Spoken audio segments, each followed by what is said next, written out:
Guys, Ironfist here. I have just beaten Steve and I want to share how I did it with you.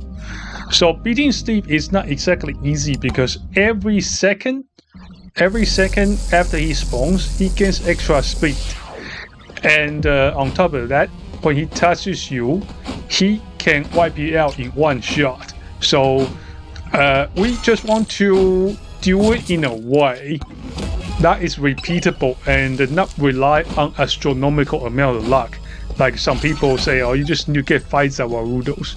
We know it's not that easy. So let's get into how I did. Now to defeat Steve, first thing you need to understand is how Steve works. So a lot of people will provide you with very vague description about how they did it. Then you try to do the same strategy, you'll find out, hey, it doesn't even work for me. I'm not even close. So number one, how Steve differs from a normal boss is Steve's got about 40 plus undecillion HP. So undecillion, if you are bad with numbers, just remember it's 36 with, actually not 36, sorry, 40 with 36 zeros. Now that's a lot of zeros. So that's about 0 chance you are going to beat him just by stacking damage. Alright, second thing is his speed. Every second after he spawns, he starts gaining speed. That's why a lot of times, I'm pretty sure you guys have tried, that's why you're watching this video. It's at the first you're keeping him at bay, you start joking around, then suddenly he speeds up to you, then you are dead. Then you're back to the main menu. Third, his damage, he can one-shot you. Now, there's going to be exceptions, and we're going to talk about all those exceptions. Now we're going to talk about the most exciting part, counters. How do we get his astronomical amount of health down? He's got 430 decillion HP. To counter this, you will need the Executioner. The Executioner is the default weapon of the bandit. When you are fighting a normal enemy, there is a chance that you will instantly execute the target. When this effect happens on a boss, it just takes a percentage chunk out of their health point instead. So it doesn't matter how much HP Steve has, he will eventually be defeated as long as you can keep him stunned. To counter Steve's speed, we will need to take Black Hole and the Force Walker. That's the only two you need. Other two weapons are optional. We'll talk well, only one of them is optional because you will need the Executioner, which we'll go into details in a moment. And to counter his damage, there are multiple ways. So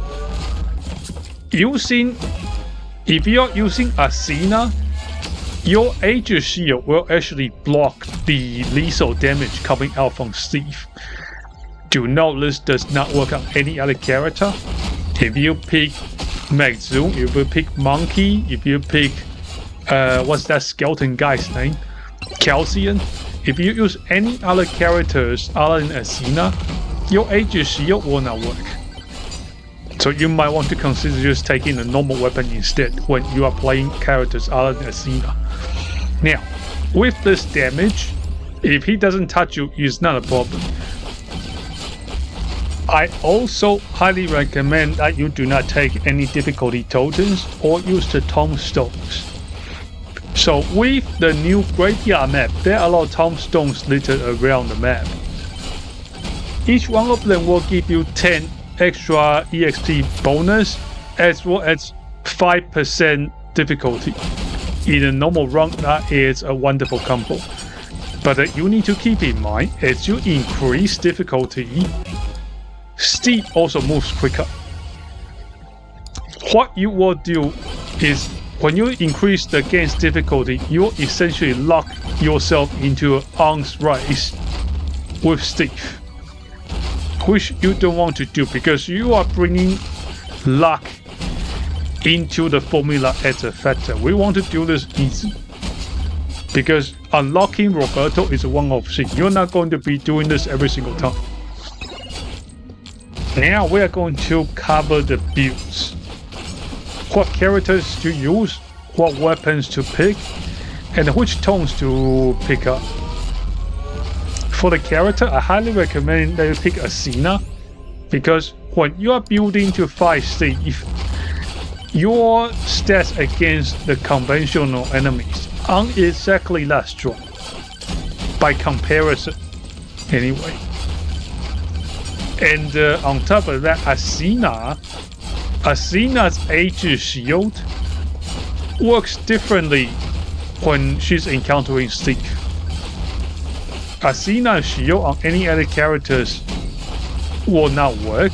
Steve will just one-shot them. But when you wear it on Athena, she can block Steve's damage too, and this can buy you variable time to stun lock Steve and walk away. Other characters I will recommend will be Mega Chad. I have seen a Russian guy defeating Steve using Mega Chad, but just keep in mind Mega Chad's early game requires a lot of skill because his aura is not that big at the start. You need to work on getting his aura bigger so you can start fighting all the bosses. And the tricky thing is you gotta keep in mind, one thing you gotta keep in mind is Mega Chad's aura is on a 2D, it's like a 2D disc. So if you have the boss stuck on a tower, stuck on a tree, it gets tricky for you, and you don't have weapons to counter him, gets a bit tricky.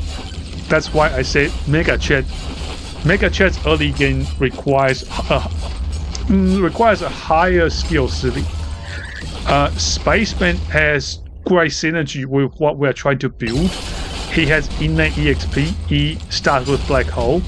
But if you do pick Spaceman, just make sure you pick the second and the third weapon ASAP. His fall speed, he has a reduced fall speed, which can work against you because when you drop down from a hill, you kind of want to get to the other side ASAP. You don't just spend extra time flying in the air. The last character we will recommend is the Bandit. Bandit starts with the Executioner, which is one of the required weapons, and he also gains extra attack speed every level.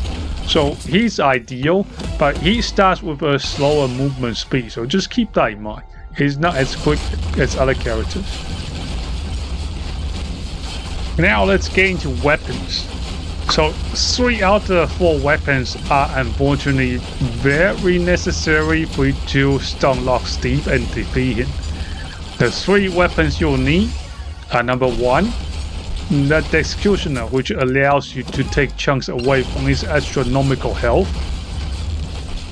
Second is the Frost Walker, which will allow you to slow down Steve initially, allowing your black holes to hit him. Third is obviously the Black Hole. Now, the Black Hole, they move very slowly, but you don't need to take projectile speed to make up for it. You need duration. So, just the Frost Walker alone is not going to stun lock Steve. After your Frost Walker hits him, he's going to move very slowly. At this point, you want to get as many black holes onto Steve as possible until Steve completely stops moving.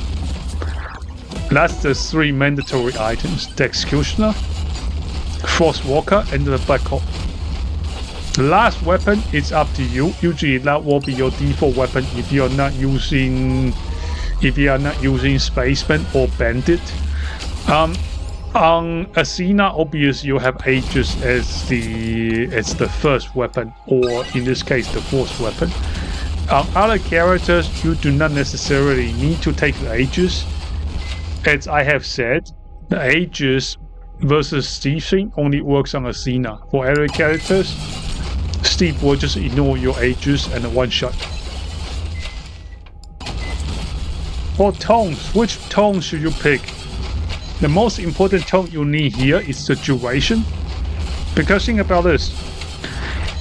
For you to get 200% duration on your black hole on your Force Walker, for you to get 200% duration on it, you need about 20 levels, at least 20 levels, okay?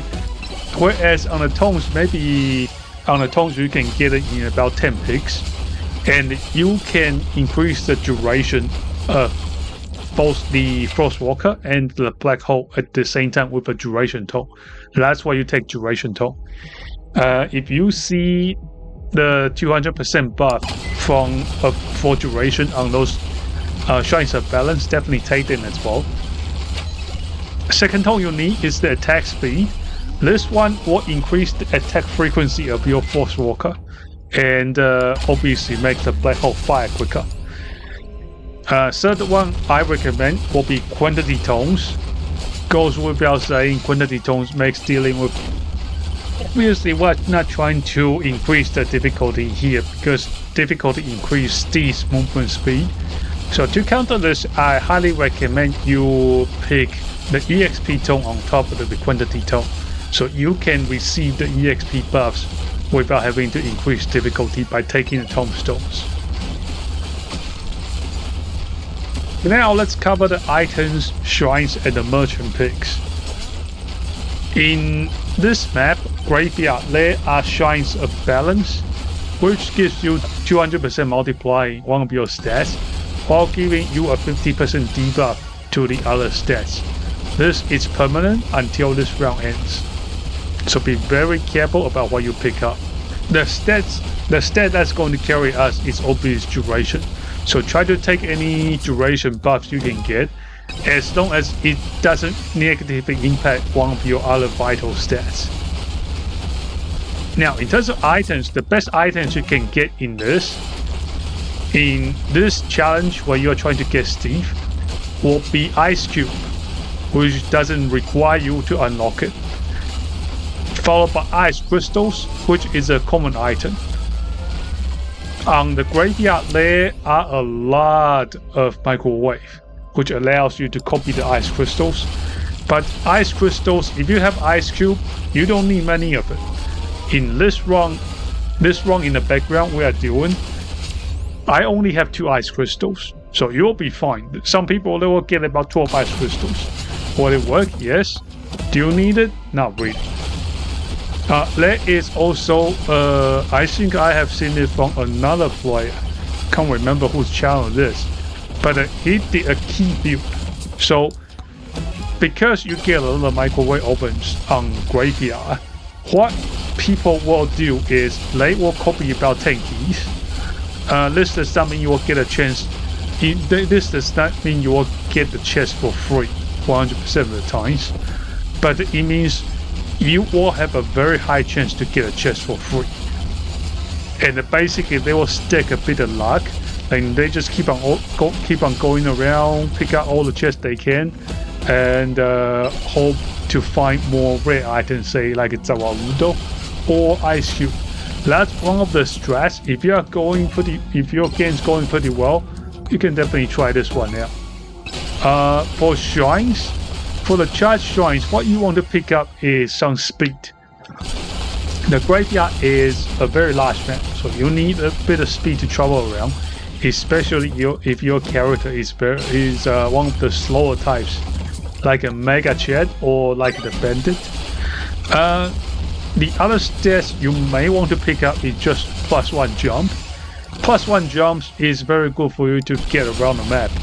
If you keep watching, you will see when I am doing one of the key sites, I get stuck on a low fence because I don't have that jumping power to get over it.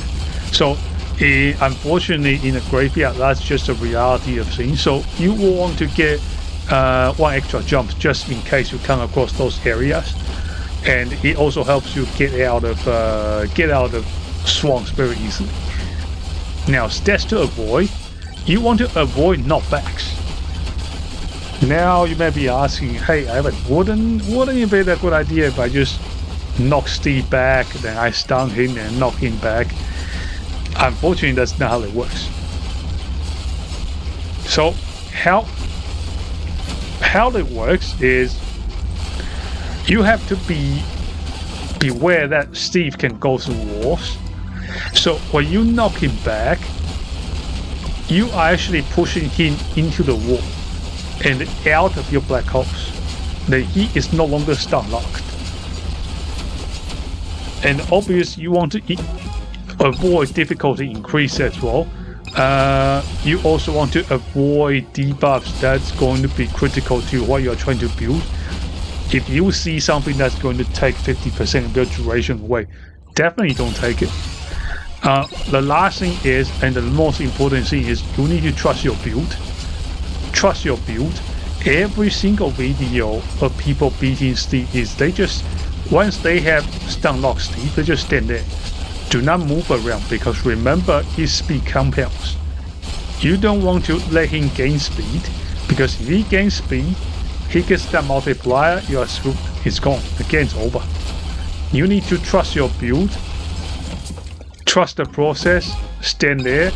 If it works, it works. If it doesn't, restart again. Trust the process. That's all for now.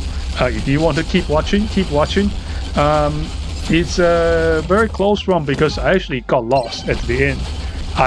There was another key site I forgot to do, and basically I rushed there, did it, then ran straight for the crypt again. Yeah, so definitely keep an eye out on your timer as well, so you don't repeat this type of mistakes. If this has helped, please feel free to leave a like and subscribe so other people can see as well.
So here's the most important part is when you're fighting Steve, just try to juke him, just juking in a circle, don't go too fast, because what you want to do is you want to give yourself enough time for all of your black holes to land on it.